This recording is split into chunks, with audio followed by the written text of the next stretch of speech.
Well, this morning we're continuing on a series that we've had going on for many weeks on prayer. This community this year has been going through the Psalms, which are the prayers of the Old Testament, the great prayers of David and many others in the Old Testament upon which Jesus built his prayer tradition. If you didn't know that about Jesus, he was a great teacher on prayer. He was a prayer master, and he has so many good things to say about prayer. But he built all of his wisdom right on top of his ancestor, King David's praying. So we've been in David's praying for many weeks. Here's kind of a basic outline. If you've missed any of the sermons and you're interested, you can go back. They're all online on the website. But here's a basic outline of where we've been. The first invitation was to turn all of your neediness into prayer. That which you know you need, that which you go through the week and struggle to have and to pinpoint, whether it's emotional or physical or personal or relational. It's turn all of those things into prayer. And that's sort of step one. But step two in it all is learning how to pray the Psalms. Getting into one of David's Psalms, or I encourage folks to pray 5 a day, read 5 Psalms a day. It's a good practice to get into the life of prayer.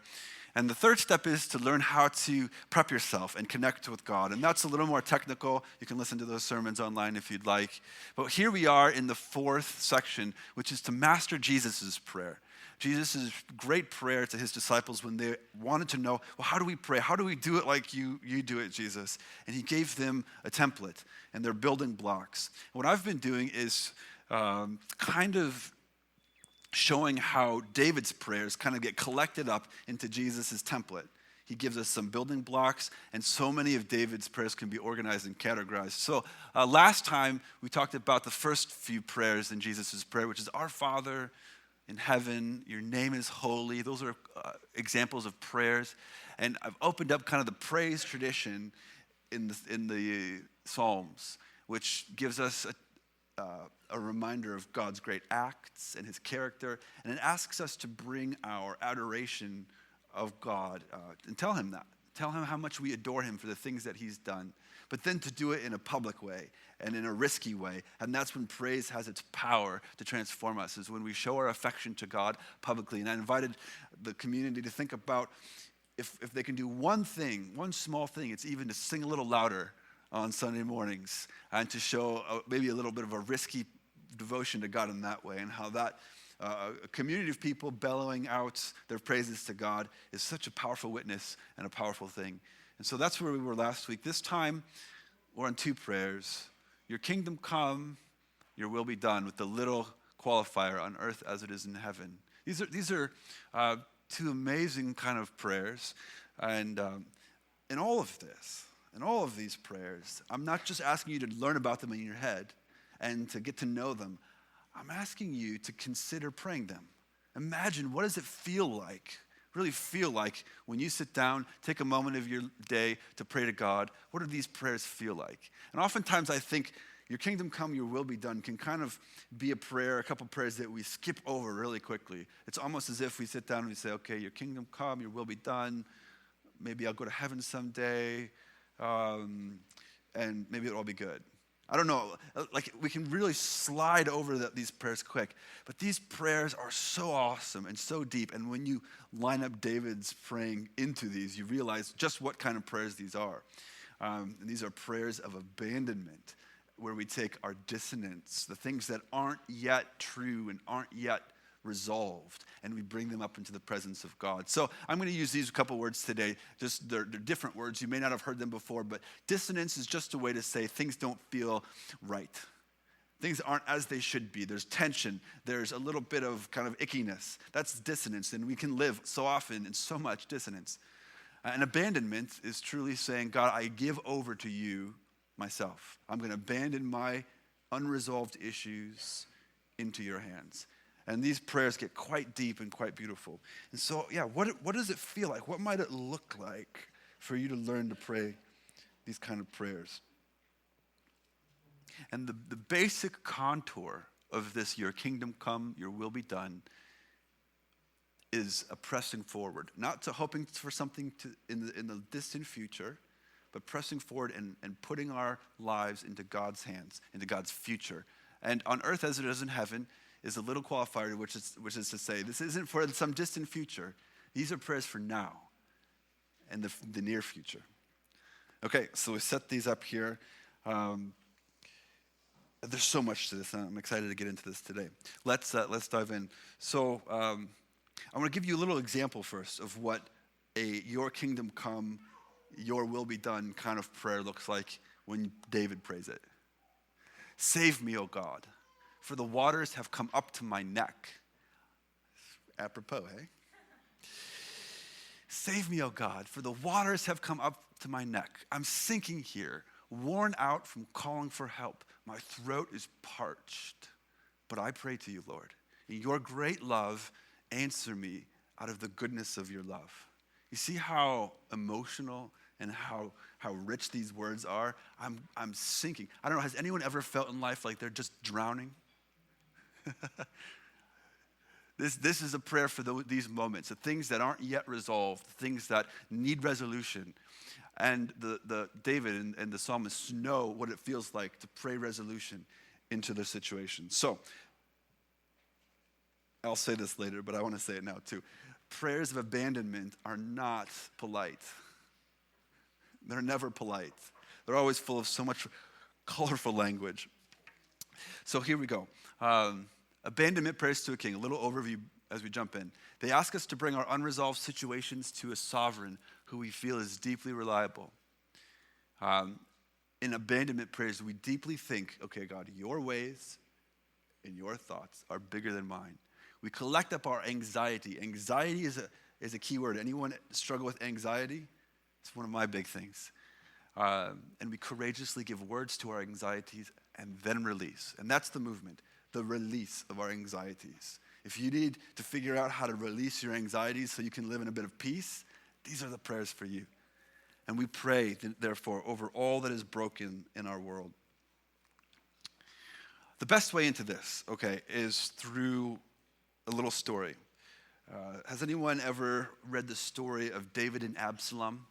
In the Old Testament, David's the king that we're studying. This is the Kidron Valley in Jerusalem. It's there's olive trees in the bottom. It goes up to the steep slope, and that's the Temple Mount where the temple was in Jesus' time. We'll rewind from Jesus' time back about 1,000 years. King David is living. He's gone through his wilderness wandering years. He's now king of Jerusalem. This is his place. The temple wasn't quite built up yet, but his son Solomon was going to build it a generation later. But he's ruling in Jerusalem, and he has a son. He has lots of different sons. But one of his sons is named Absalom. And Absalom was a tall guy. He was a handsome guy, and he was a guy who had kind of a rough past.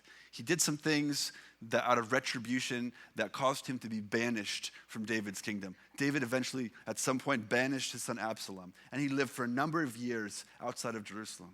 But slowly, Absalom, his gorgeous son, works his way back into Jerusalem, and he starts gaining favor with people.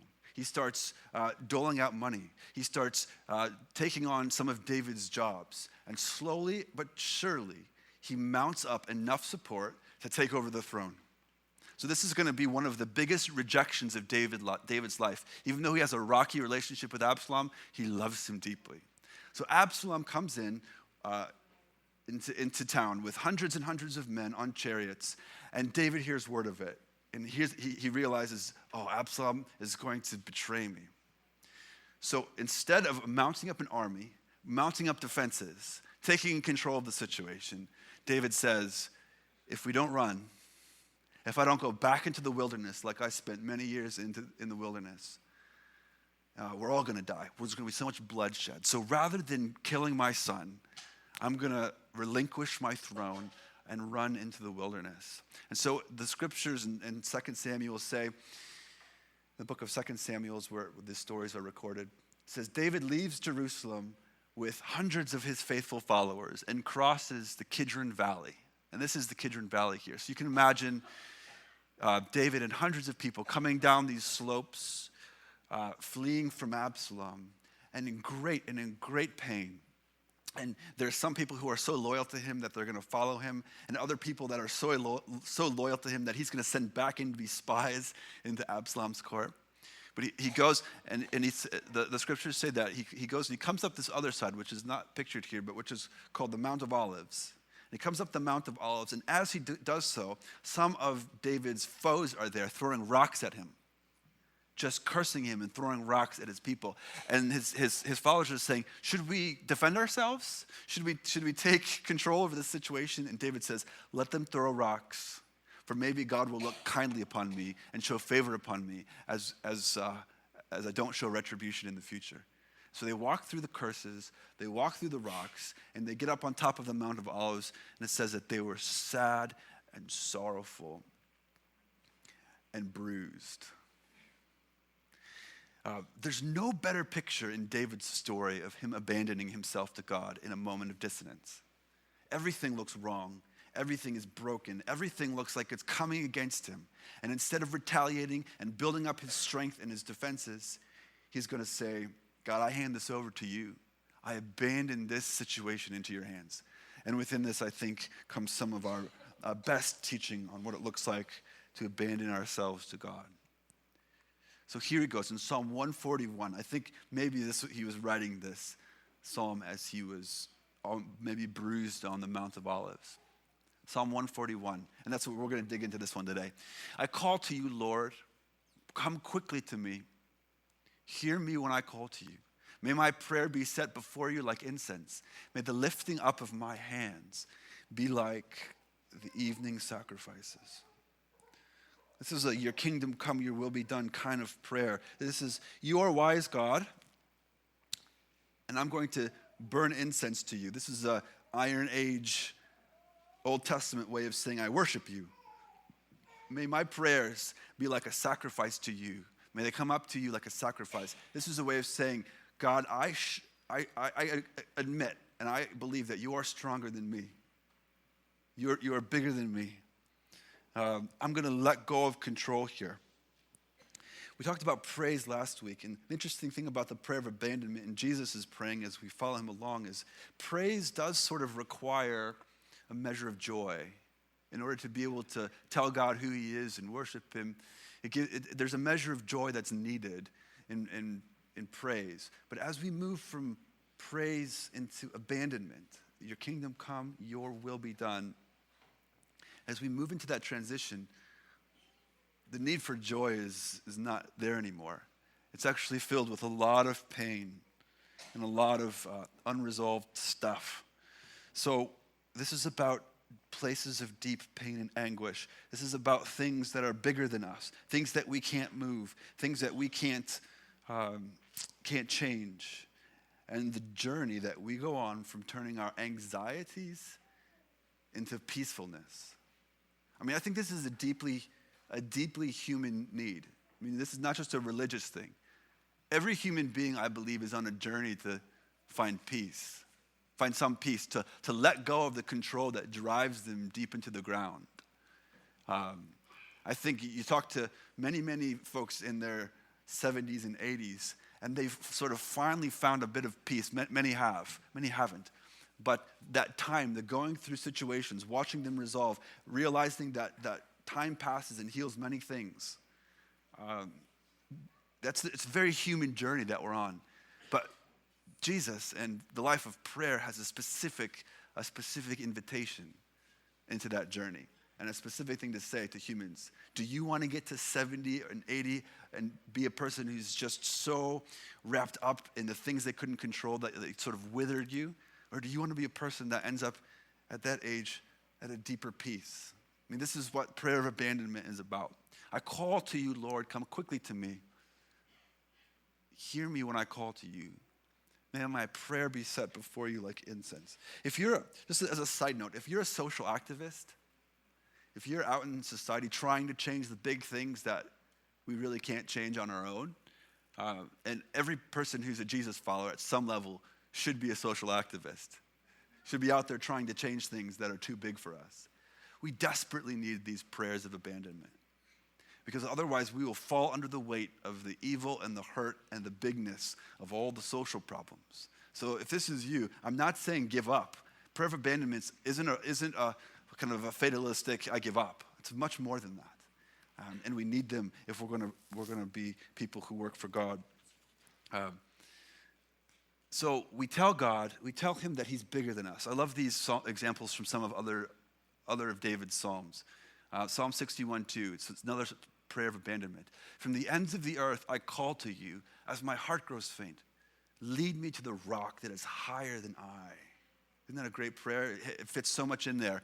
I'm growing faint, my heart is weary. There's the complaining.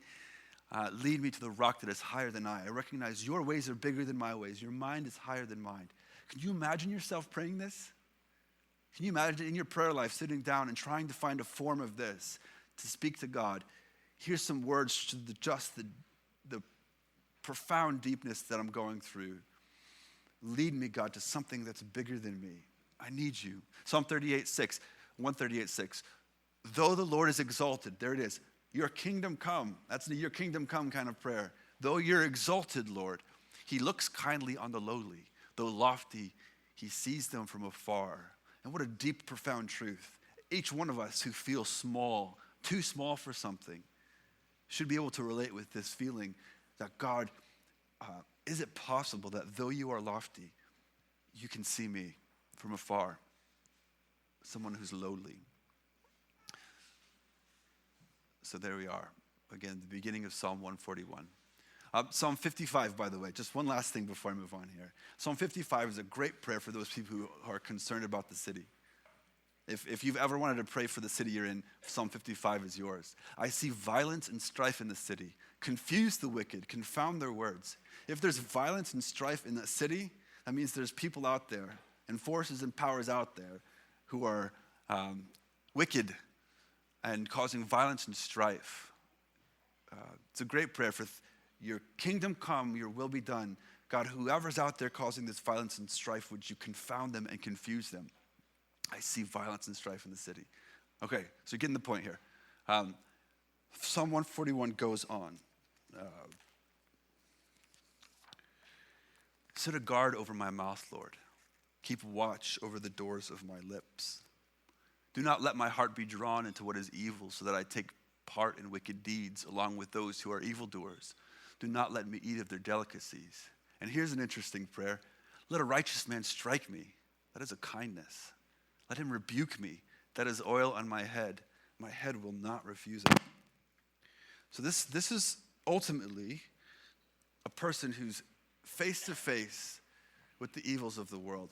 And we might say that they're a type of person who lives in the world, who knows that it's unsafe, who knows that it's bigger than them, and who maybe sometimes has a propensity to join in with the evil of the world.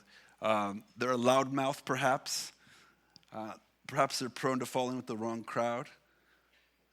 But David is someone here who knows how to take his anxious thoughts and control them and discipline them. They're moving from my will be done to your will be done.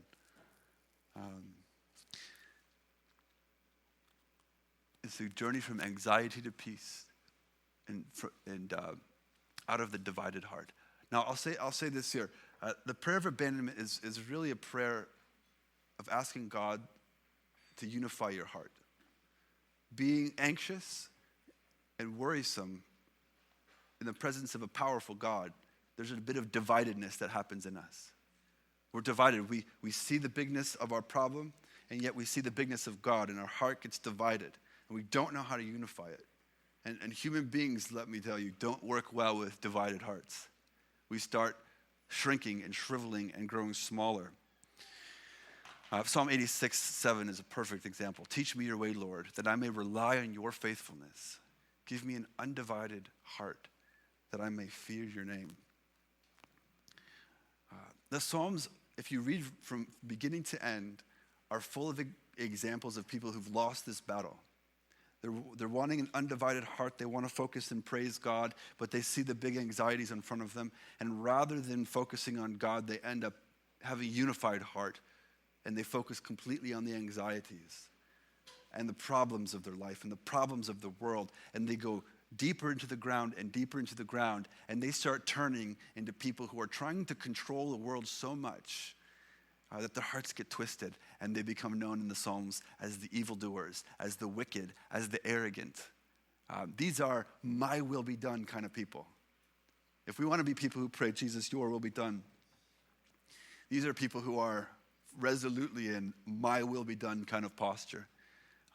Psalm 141 tells us they have wicked deeds and they do them along with those who are evildoers. Don't let me eat of their delicacies. Don't let me slip into that way of being, praise David. Here's some examples of the wicked people. I mean, it's all over the Psalms, but here's a few characteristics. They rip people apart. They repay evil for good. They give birth to disillusionment. They hunt down the weak. They bless the greedy. And they say a few things. Nothing's ever going to shake me. No one will harm me. God doesn't care what I'm doing. He doesn't see. You see how easy it is to slip into those things? If we're so invested in our anxieties and fixing problems and trying to take care of things that are too big for us, isn't it so easy to become this? Instead of letting stones hit you and walk up a mountainside, you're picking up stones and you're ripping people apart with them as you throw them back. Rather than recognizing the good that's around you, you're so focused on the evil that anyone who does good to you, you just feel like you got to retaliate on anyone that you see. These are my will be done kind of people. And the scriptures say that they get lost in their own selfishness, and ultimately they start convincing themselves God doesn't see this. They got to convince themselves that God's blind because they got to keep hurting people and they got to keep lashing out. And they convince themselves that he doesn't care. Maybe he doesn't even see me. This is losing the battle of the divided heart. But what does it look like? What does it look like to struggle and to win that battle? And instead of having an undivided heart, turn our attention upon God and his bigness and his power and his ability to protect us. We learn to pray prayers of abandonment. This is how we get there. This is how we win this battle, and we turn our hearts to God. We pray prayers of abandonment. And here's, across the Psalms, here's what they look like again. Psalm 56, here's how they begin. When I'm afraid, I put my trust in you, in God whose word I praise. It seems nice. It seems polite, right? But then after the psalmist prays this polite thing, then they go on to say, after David says these nice things, he says, record my misery, list my tears upon your scroll. Are they not in your record, God? It's not a polite thing to say to God, but David's about ready to do it. He's got to give words to the pain. Psalm 10, why, Lord, do you stand far off? Why do you hide yourself in times of trouble? These are great prayers. Have we prayed these? Do you know how to pray these kind of prayers? Do you try? They're very powerful and very healing prayers. Why, Lord, do you stand far off? Why do you hide yourself in times of trouble? And it just goes on and on. Psalm 143, my spirit grows faint within me. My heart is dismayed. Psalm 109. This is one of the more elaborate versions of this prayer of abandonment. I am poor and needy, and my heart is wounded within me. I fade away like an evening shadow. I'm shaken off like a locust. My knees, they give way from fasting. My body is thin and gaunt. How many times have you used the word gaunt in your prayer life? And I am an object of scorn. Like this is the beginning of a prayer of abandonment at its best. I mean, sometimes I sit down and I think, I can't pray right now. I'm so worked up, I'm so angry, I'm so disoriented. How can I even begin to be polite to God? Well, I can't. It's impossible. And so I pull out a prayer of abandonment. And I try to be as poetic as David in describing the dissonance in my life. So, prayers of abandonment start out with poetic dissonance. But then inside of them, they follow with prayers of direction. Guide me along your paths, Lord. Teach me your ways. Okay, so I've just given a poetic description of my dissonance. But then I move into, God, you got to help me. You got to guide me. You got to show me your ways. How do I get out of this? Psalm 141, the psalm that we're in. Set a guard over my mouth, Lord. Keep watch over the doors of my lips. It's a great kind of prayer. Guard me, God. Guard me from myself. It's kind of that kind of prayer. But then it moves. It goes from poetic dissonance to prayers of guidance and to abandonment, which is linked with praise. The record my misery upon your scroll prayer moves into you are the God I trust. I am not afraid.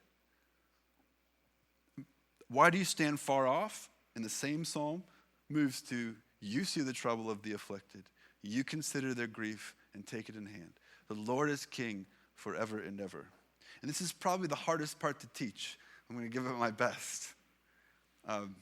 This is not glib, it's not quick, it's not fast, it's not trite. Prayers of abandonment always take seriously the dissonance in our lives. It never diminishes them. And they usually don't turn into basic praise like, but you are God enthroned on high or something like that. But what they do is they do slightly and subtly move into praise, telling God, I know that, or I at least, part of my mind deeply believes that you are a God who is powerful. You're filled with steadfast love. And if you do that, if you give words to your dissonance, beautiful, poetic, deep words, complaining words to your dissonance, and then follow it up in the same prayer with, help me, God, because you are righteous and just, something happens. Something in our hearts begins to turn towards an undivided mind, towards the bigness of God. Now, I'll also say this oftentimes isn't just in one prayer. Like, sit down and try to pray this prayer. It's very difficult. But it's a lifetime of journeying from anxiety as our primary focus to abandonment and peace as our primary focus. And it takes a long time, and it takes a lot of hardship and a lot of struggle, and it doesn't happen without struggle. So if you can't do this right away, recognize that it takes a long discipline to get there. This is a journey that I'm talking about. These prayers of abandonment are journeys. But when you can start praying these kind of prayers, something begins to shift and to happen inside of you. You say, but I can't bring myself to make this journey to peace. I mean, I can just hear some people saying this, but I can't bring myself to do it. I can't really, I try to get into it and I glide over it quickly. I can't bring myself into it. But here's a few pieces of advice. It's a long road, but it does require praise. It does require us to learn praise and how to praise. Again, thy will be done prayers are not polite. I think, and I'll say this as a sort of journey to the end here of the sermon. Abandonment prayers have to begin and make a good start. And I think the harder part is actually to give God words of our pain. Because I think once we take a moment and give words to our dissonance and words to our pain, and we hand them over to God, actually in your mind, trying to find a way to praise him actually comes a little more naturally. Sometimes we don't even begin these prayers because we're holding something from God. We have this pain and we love it so much and it makes sense of our world and we're familiar with it and we don't want to give it up. We don't want to give it over. And so what we do is we don't give it words. We don't give words to that which we don't want to give up because we know if we start giving them words, we've got to open our hands and give this pain over to God. And so start here, if anywhere. Get into some of these psalms of abandonment and see how well you can give your dissonance to God. Because I think that once you do that, once you open yourself to that part, then the rest sort of follows suit.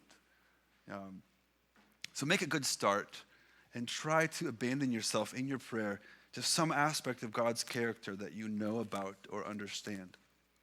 Thy kingdom come, thy will be done. That's this kind of prayer, the prayers of abandonment. David ends his psalm here, and we'll close off with this in a story.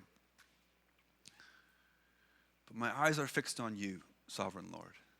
In you I take refuge. Do not give me over to death. Keep me safe from the traps set by evildoers, from the snares that they have laid for me. Let the wicked fall into their own nets while I pass by in safety. This is a great prayer of David, right? I mean, this is what he was doing when he was walking up the Mount of Olives. My eyes are fixed on you, O God. This is a way to say, if you are someone who struggles with anxiety, or you control your life too much, or you feel like you just drive yourself into the ground when there's bigger things than you that you can't move, but you just throw yourself at them. This is a way to say, where do you fix your eyes? Fixing your eyes has to go on to God. It has to go on to what he's doing in your life and who he is. So if you want to get into this abandonment tradition, learn what it is to fix your eyes on God in your prayer life. But also, finally, here,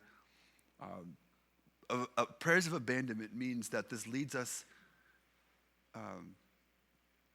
to a way which doesn't, what's the word? I've lost the word. Not into retribution. Like we learn not to lash out at those who are lashing out against us. This is an ultimate test of a prayer of abandonment. Rather than gut reacting to someone who's thrown something at you, literally or metaphorically, we learn to give that over to God. We don't retribute. That's not a word. What's the word? We don't retaliate. That's the word. Thank you. Thanks for that. We don't retaliate. This is a beautiful prayer. Instead of retaliating, we say, Jesus, let the trap that they set for me, let them fall into it themselves. David prays that across the Psalm tradition. And that's how we say, let them fall into the trap they set for me. And we give over justice into the hands of God. Let the wicked fall into their own nets while I pass by in safety. If you want to know if you've realized abandonment in your life to God and are praying these prayers of abandonment, ultimately you will learn how to ask God to help people who are tricking you to be tricked by their own tricks. It's a wonderful way of being. I've entered into that sort of mindset many years ago, and it ironed out so much of my anxiety. I don't have to spend my life's energy protecting myself from people who want to harm me. I can just trust that God's going to have them fall into the trap they set for me. Thy kingdom come, thy will be done. So finally here, take all that is broken and lift it into the healing light of Jesus. This is where we sit down in our prayer life and we say, everything that's not yet God's kingdom, anything that's not his will in life, we lift it up. And this can be many things in our life which are not yet realized, which are still dissonant. This is the type of prayer where we say, God, list my tears upon your scroll. David also says, I flood my bed with tears, God, in another psalm. This is where we truly list our tears. Sometimes in my prayer life, I just start out by listing off all the things I'm anxious about, all the things which are deeply dissonant in my life. It's a great practice. Be professional lamenters, respectful demanders of God. Do you hear me? Are you gone? Are you ever going to show up? Is a great beginning to an abandonment prayer. List all the things that are bigger than you and you cannot fix. Put them all down. Put them on your scroll. It's a great practice because then we look at them and we say, God, I abandon my complex problems into your hands, which are healed by time. Ecologists among us will know that humans can really destroy creation. We can really get our claws into creation and really mess things up. But the way nature works is that when we let go or abandon that part of creation, slowly over time, it restores itself. Creation, nature, the way the world works, time is a great restorer of things. It doesn't always work. But if we are people who are my will be done kind of people, if anxiety divides our hearts, we will take our situations and we will mess with them enough to where they will ultimately just be marred beyond belief. But if we are abandonment kind of people, we know how to take our hands off the things that we shouldn't be messing with, give them over to God, and in time, things will heal and grow as they should be. It's a great promise of creation before us. So we abandon our complex problems to God and that which is healed in time. I love this. It's supposed to be kind of a blurry picture. This is the Kidron Valley. And I'm not sure why Jesus chose to pray here on the night that he was betrayed. Why on the Mount of Olives did he descend into the Garden of Gethsemane? The New Testament tells us that Jesus went here often with his disciples to pray. I'm not sure why it happened here, but this is the garden in which he prays his great prayer. Jesus said, God, I don't want to go to death tomorrow, but not my will, but your will be done. It's his great prayer of abandonment right before He's gonna take it to the end. He's gonna see how far he can abandon himself to God, and God will still have him. And God will still protect him, and the things will work out right in the end. Perhaps he was thinking of his ancestor David, who at one time came through as he was leaving Jerusalem, fleeing from Absalom, came through the very spot here where he was praying, not my will. Maybe he was thinking about his ancestor David's example of taking his hands off the rein, leaving the kingdom, letting people throw stones at him, and leaving it into the hands of God. Whatever the case, Jesus chooses this garden to cry tears on the scroll of God's earth. Prayers that eventually, 3 days later, were answered as he rose up out of the grave, proving to him and his followers that God has got them, that he's not going to leave them, that he's going to protect them.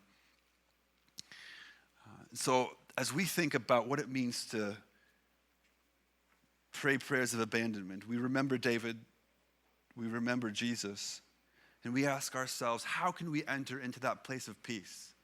How can we move from a life that is filled with anxiety to a life of peace? And one of the best ways to do that is to come up into the table.